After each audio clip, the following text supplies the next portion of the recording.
하나님 앞에 영광 앞에서 올려드리겠습니다.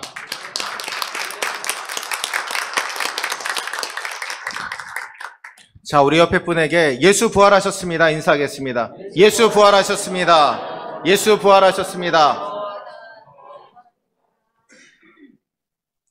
오늘 마가복음과 고린도전서 말씀을 통해 부활을 대하는 우리라는 제목으로 하나님 말씀 함께 나누고자 합니다. 여러분, 성경에는 무수한 기적의 역사가 나타나 있습니다. 먼저 출애굽기 14장에서는 출애굽한 이스라엘 백성들이 홍해가 갈라지고 마른 땅이 되어 걸어갔던 기적에 대해서 말씀합니다. 그리고 둘째로 여호수아 10장에서는 여호수아가 아모리 족속의 5 왕과의 싸움에서 태양이 멈추고 또한 달이 멈추는 전무후무한 기적에 대해서 말씀합니다. 또한 히스기야 왕 시대에는 해의 그림자가 10도가 물러가므로 히스기야 왕의 수명을 연장시켜 주시는 하나님의 기적의 역사가 나타나 있습니다. 그리고 또한 엘리야 선지자가 사르밧 과부의 아들을 살리는 기적, 그리고 엘리사 선지자가 수넴 여인의 죽은 아들을 살리는 기적에 대해서 말씀하고 있습니다. 이 외에도 무수히 많은 기적들이 성경을 통해 우리에게 하나님의 역사하심을 증거하고 있습니다. 또한 신약 성경에서는 예수님께서 12년 동안 혈루증으로 고통받던 여인을 고치셨고, 그리고 38년 된 병자를 고치셨고, 또한 문둥병자를 고치시고 나병 환자를 고치시고, 또한 수많은 사람들을 고치시고 그들에게 복음을 증거하신 일들이 나옵니다. 성경에 기록된 수많은 기적과 이적이 나타나고 있지만 결정적으로 죄의 문제는 해결하지 못합니다. 죄의 문제를 해결하시기 위해 우리 주님께서 십자가 지셨고 오늘 부활하신 줄로 믿습니다. 바로 오늘 이 사실을 우리가 믿고 주님 앞에 달려 나오신 줄로 믿습니다. 근데 여러분, 우리에게는 하나님께서 측량할 수 없는 3가지의 기적을 주셨습니다. 먼저는 하나님께서 우리를 창조하신 기적입니다. 우리는 고릴라나 원숭이에서 진화로 난 존재가 아닙니다. 하나님께서 하나님의 형상과 하나님의 모양대로, 모습대로 우리를 창조해 주셨으니 이는 이루 말할 수 없는 큰 기적인 줄로 믿습니다. 두 번째로, 하나님이 피조물과 같은 인간의 모습으로 이 땅에 오셨다라는 겁니다. 여러분, 예수님은 이 땅에 33년간 사시면서 오로지 하나님의 말씀만을 선포하셨습니다. 그리고 그 말씀으로 병자들을 치유하셨습니다. 그 누구도 당신에게 오는 것을 막지 않으셨습니다. 여인도, 그리고 아이들도, 당시에 천대시받고 무시받던 그 여인들과 아이들이 다가오는 것도 외면하지 아니하시고 품어주셨다라는 겁니다. 마지막 기적은 우리를 위해 이 땅에 오시고 우리의 죄값을 위해 십자가에 죽으셨던 예수님께서 당신께서 말씀하신 대로 십자가에서 죽으시고 사흘 만에 부활하셔서 우리에게 완전한 구원과 구속과 영생과 천국을 허락해 주셨다라는 겁니다. 우리는 부활에 대해서 말을 할 때 꽃에 많이 비유를 합니다. 저희가 앞에 화단에 심은 연산홍들이 이제 꽃모를 피고 있습니다. 네, 여러분, 꽃들이 우리에게 예수님의 부활에 대해서 말씀하고 있지만, 이야기해주고 있지만 단지 부분적으로만 알려줄 뿐입니다. 꽃들은 생명을 얻는 것과 예수님의 부활 사이에는 분명한 차이점이 있습니다. 꽃도 봄이 되면 다시 그 꽃을 피우기는 하지만 또다시 지는 때가 있기 때문입니다. 계속해서 순환하고 또한 피고 지고를 계속해서 반복합니다. 그러나 예수님의 부활은 한 번 일어나신 걸로 우리에게 모든 부활의 첫 열매가 되어주셨고, 다시 죽지 아니하신 하나님의 아들 되신 예수 그리스도의 부활이신 것을 분명히 믿으시기를 주의 이름으로 축원합니다. 예수님의 부활은 우연한 사건이 아닙니다. 그것은 하나님께서 선포하셨고 그대로 이루어지신 축복의 사건인 줄로 믿습니다. 마가복음 8장 31절에 인자가 많은 고난을 받고 장로들과 대제사장들과 서기관들에게 버림받아 죽임을 당하고 사흘 만에 살아나리라. 예수님께서 이렇게 선포하셨습니다. 제자들에게 알리셨습니다. 근데 제자들은 그것을 온전히 믿지 못합니다. 우리의 스승이 왜 죽으셔? 왜 십자가에서 죽으셔라고 생각했지, 그들은 그 십자가의 고난에 대해서 깊이 묵상하고 생각하지 못했다라는 겁니다.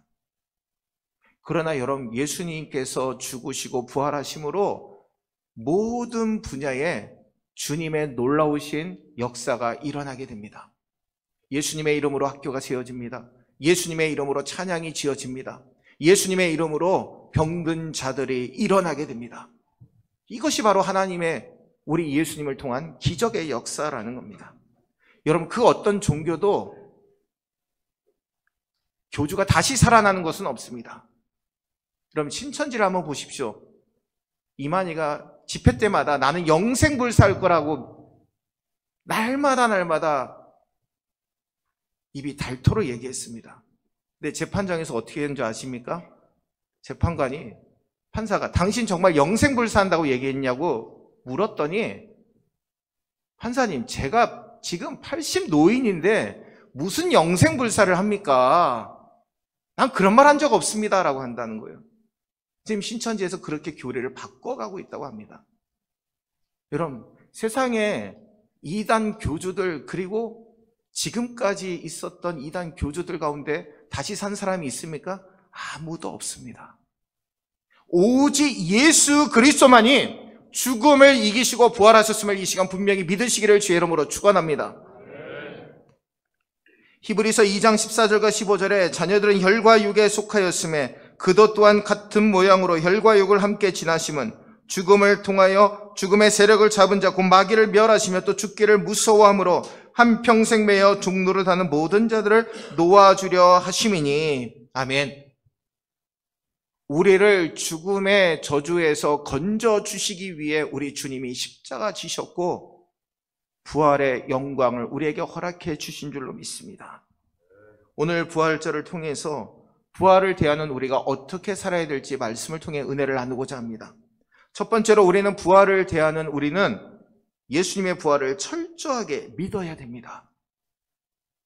여러분, 사람이 죽었다가 다시 산다라는 거 전혀 잘 믿어지지 않습니다. 근데 성경엔 죽은 자가 다시 살아난 기적의 역사가 일어나고 있습니다. 마르다와 마리아의 오빠 나사로가 살아납니다. 제가 어제 밴드에 올려드린 영상을 보신 분들은 그 장면을, 그 뮤지컬을 통해서 보시게 될 겁니다. 그 장면 가운데 수많은 종교 지도자들이 나사로를 살리기 위해서 오신 예수님을 막아서면서 이렇게 얘기합니다. 죽은 사람이 어떻게 다시 살아나냐고, 말도 되지 않는 얘기하지 말라고 다 가로막습니다. 그러나 우리 주님이 나사로야 나오너라 라고 선포하실 때 돌을 굴려놓은 그 자리에서 붕대를 칭칭 감고 있는 나사로가 나와서 붕대를 풀게 하고 예수님과 함께 기뻐하는 모습이 그 뮤지컬에 나옵니다. 여러분, 이것이 바로 주님의 부활의 은혜요, 주님의 기적의 역사인 줄로 믿습니다. 오늘 우리가 읽은 본문에서는 예수님이 죽으셔서 장사된 지 사흘 뒤에 이른 아침에 무덤 앞에서 일어난 사건이 마가복음 16장에 말씀하고 있습니다. 만약에 이 복음서가 정말 우리에게 부활을 철저하게 믿게 하려면 믿는 사람들의 이야기를 많이 기록했을 겁니다. 근데 앞부분에 보면 믿지 않았고 얘기를 합니다. 그런데 여러분, 복음서 기자들은 속임이 없이 있는 그대로 기록했다라는 겁니다.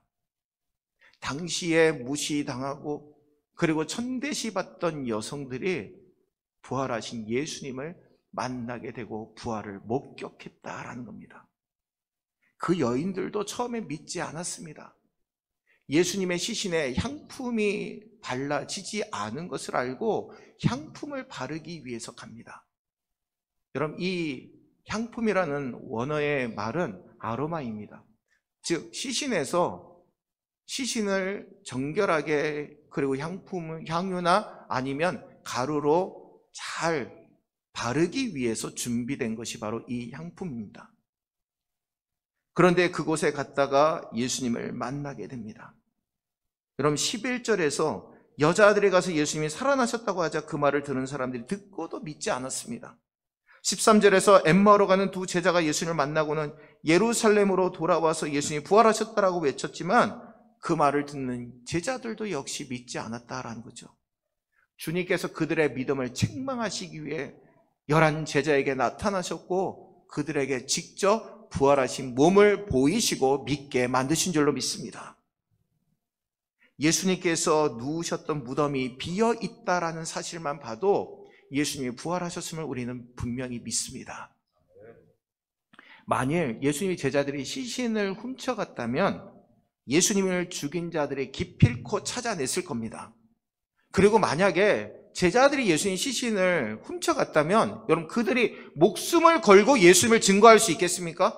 절대 못합니다. 어느 정도 그냥 전하다가 수그러졌을 겁니다. 그런데 오늘 2000년이 넘게 지금도 예수 그리스도의 부활이 선포되고 있다라는 겁니다. 대제사장들은 예수님의 부활 현장에 있었던 로마 군병들의 입을 뇌물로 막았습니다. 그러나 예루살렘의 골목골목을 누비면서 선포하는 사도들과 여인들의 그 목소리를 잠잠하게 할 수 없었다라는 겁니다. 예수님의 부활이 선포될 때 3,000명, 5,000명 놀라운 기적의 회개의 역사가 일어나게 되었습니다. 여러분 부활 사건은 꾸며낸 이야기가 아닙니다. 전설이 아닙니다.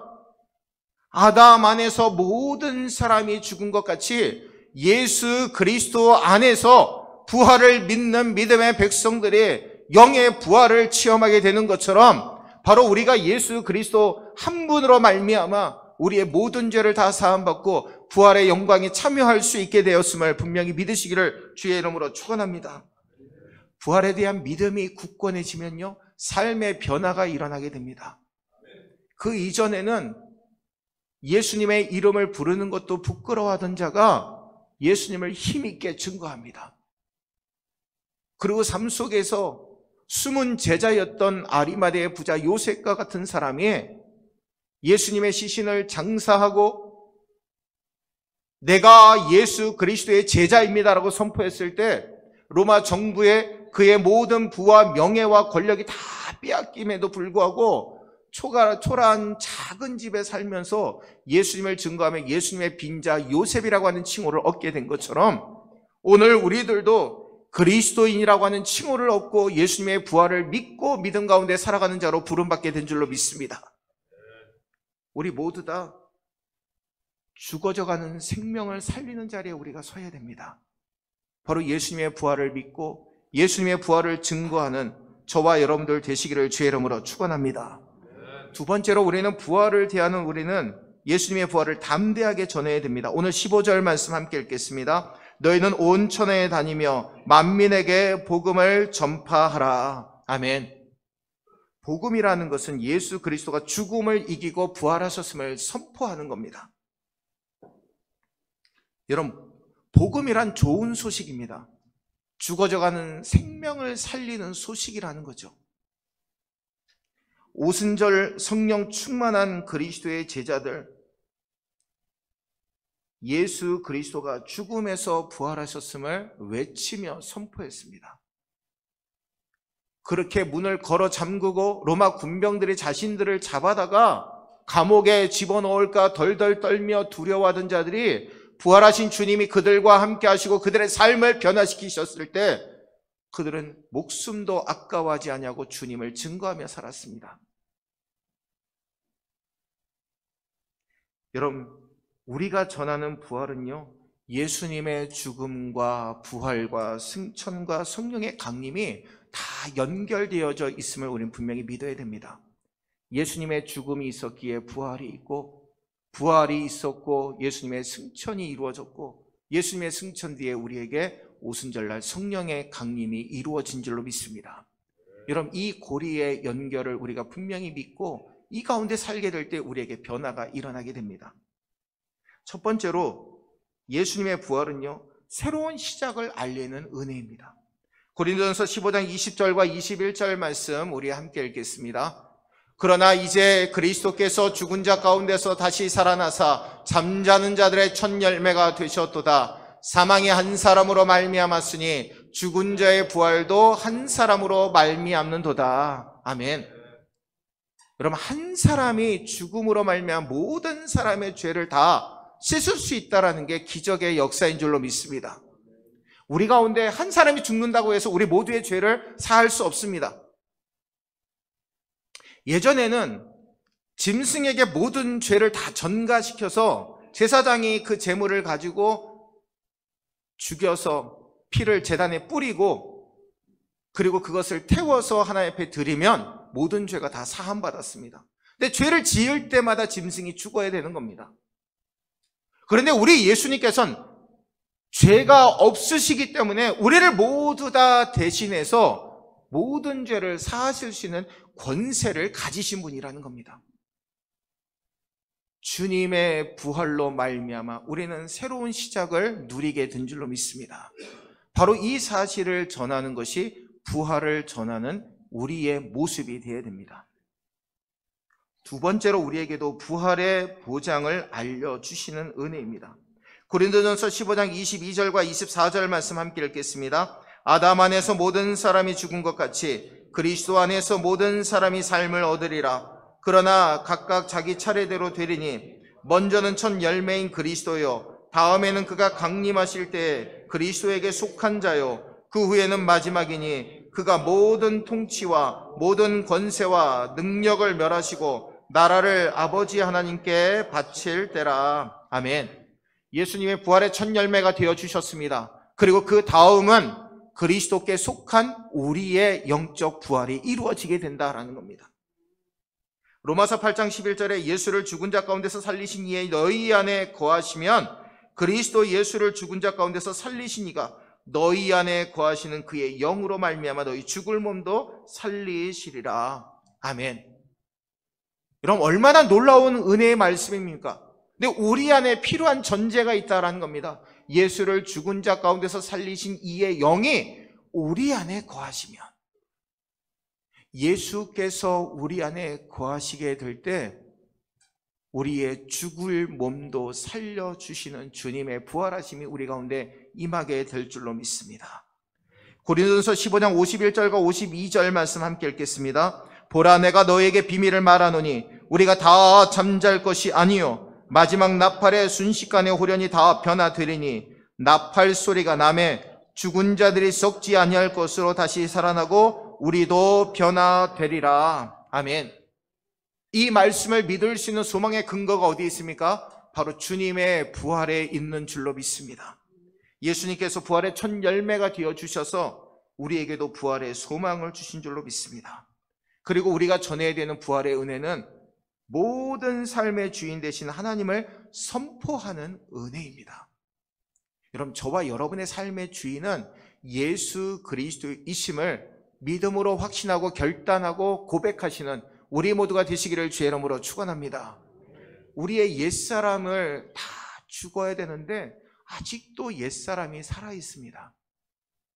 사순절을 보내면서 아직도 내 옛사람이 죽지 않았구나. 참, 아직도 죽지 않았구나.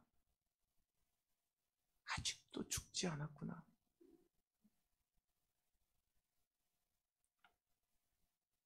여러분, 우리가 주님을 위해서 금식하라고 하면 너무 힘들어요. 근데 다이어트를 위해서는 하루도 일주일이고도 금식을 합니다.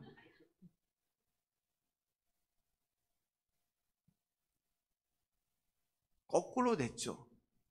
주님을 위해서 금식하는 것은 너무 힘들고 다이어트를 위해서 하는 금식은 너무나 좋고 살이 빠지니까. 여러분, 정말 주님을 위해서 그 주님의 십자가 고난을 생각하면서 금식하는 건 너무나 귀한 일입니다. 주께서 아낌없이 우리를 위해 피 흘려 주셨기 때문입니다. 로마서 1장 4절에 성결의 영으로는 죽은 자들 가운데서 부활하사 능력으로 하나님의 아들로 선포되셨으니 곧 우리 주 예수 그리스도시니라. 아멘.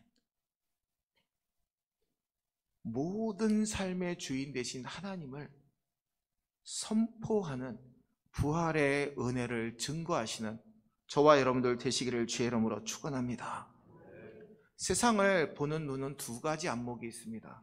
첫 번째는 이 세상의 죽음과 고통, 죄악, 전쟁, 기아, 고통을 놓고 세상을 보는 눈입니다. 여러분, 이것만 보면 세상에 전혀 소망이 없는 것 같습니다. 그런데 또 다른 역사를 보는 눈이 있습니다. 부활하신 예수님이 삶의 시작점이 되는 겁니다. 그러면 예수님의 부활을 놓고 보면 우리가 달라 보이게 됩니다. 세상이 달라 보이게 됩니다. 이 세상 반드시 주님의 부활이 임하게 될 것이고 주님과 영원한 삶을 살게 됨을 우리가 분명히 믿게 되기 때문입니다. 사랑하는 우리 성도들, 우리 모두 다 주님의 부활하심을 증거하는 저와 여러분들 되시기를 바랍니다. 마지막으로 우리는 부활을 대하는 우리는 부활하신 주님과 날마다 동행해야 합니다. 이번 한 주간 고난주간 특별 새벽 기도회를 하나님 앞에 드리면서 저의 발걸음을 쭉 보았습니다. 하나님 앞에 그렇게 기도했습니다. 하나님, 매년 돌아오는 고난주간 특별 새벽 기도가 되지 말게 도와주옵소서. 주님께서 우리를 위해서 십자가 지시고 그 피 흘리시며 한 걸음 한 걸음 한 발자국 한 발자국 내디디신 것처럼 우리도 그 발자국을 따라가기를 원합니다. 왜 내 발자국이 안 보이느냐고 불평하지 말게 도와주시고 주님의 그 십자가를 걸으며 주님과 함께 동행하는 삶을 살게 하여 주옵소서. 여러분, 부활하신 주님이 맨 처음 만나주신 사람은요, 종교 지도자들이 아니었습니다. 가장 연약하고 부족한 여인들을 만나주셨습니다. 7 귀신에 들려서 생을 완전히 정말 비참하고 힘들게 살던 그 막달라 마리아에게서 7 귀신을 쫓아내 주셨는데 그가 예수님을 만나게 되었다라는 겁니다. 소망을 잃고 울고 있던 그 여인에게 예수님이 만나 주셨습니다. 문을 걸어 잠그고 로마 군병들에게 죽임을 당할까봐, 잡혀갈까봐 두려워하던 제자들에게 나타나 주셨습니다. 예수님을 3번 모른다라고 부인하고 자책하고 통회하며 자복하는 베드로를 주님께서 찾아와 주셨습니다. 여러분, 우리의 삶도 삶의 밑바닥을 보면 다 대동소이합니다. 여러분, 물질을 많이 가졌다라고 행복하겠습니까? 아닙니다. 권력을 가졌다라고 행복하겠습니까? 그럼 내년에 이제 총선인가요? 좀 국회의원들이 다 떨고 있겠죠. 내년 되면 또 이 자리에 머물 수 있을까? 아니면 떨어질까? 걱정하고 있을 겁니다. 여러분, 권력이라는 것도요, 오래 가지 못합니다. 물질을 가진 거, 여러분, 영원하지 않습니다. 우리 믿는 자들이라고 하면 주님의 부활하심을 통해 천국의 소망을 갖는 것이 우리 믿는 자들에게 가장 소중한 일인 줄로 믿습니다. 여러분, 내 힘으로 일어설 수 없어 주저앉고 있을 때 주님이 찾아와 주십니다. 우리가 연약하고 부족할 때 주님이 찾아와 주십니다. 그분과 동행해야 됩니다. 켄 가이어라고 하는 사람이 쓴 기도문이 있습니다. 부활하신 주님, 모든 것이 너무나 뿌옇게 보일 때, 당신조차도 뿌옇게 보일 때, 그리고 당신의 목소리가 이상하고 낯설게 들릴 때 제가 눈물을 씻고 당신이 제 곁에 서 계신다는 것을 보게 해 주시옵소서. 제가 왜 우는지를 알고 싶어 하시고 제 상처가 무엇인지도 알고 싶어 하시고 제 눈에서 눈물을 닦아주고 싶어 하신다는 것을 보게 해 주시옵소서. 감사합니다. 부활의 주님, 거기에 계심을 감사합니다. 그리고 결코 저를 떠나시거나 버리시지 않고 제 삶의 가장 어둡고 추운 때에도 함께 계심을 감사드립니다. 부활의 주님을 온전히 믿으십시오. 부활의 주님을 온전히 증거하시기를 바랍니다. 그리고 부활의 주님이 항상 우리와 함께 동행하심을 분명히 믿고 믿음으로 주님의 부활하심을 선포하시는 저와 여러분들 되시기를 주의 이름으로 축원합니다. 기도하겠습니다. 은혜로우신 주님, 예수께서 부활하셨습니다. 사망 권세를 이기시고 부활하셨습니다. 주님의 부활을 온전히 증거하며 살기를 원하오니 주여 우리 가운데 온전한 부활의 확신이 임하게 도와주시옵소서. 세상 가운데 죽어가는 영혼들에게 주님을 증거하게 하시고 주님을 높이며 믿음으로 승리하며 살아가는 우리 모두가 되게 역사하여 주옵소서. 거룩하신 예수님의 이름으로 간절히 기도하옵나이다. 아멘.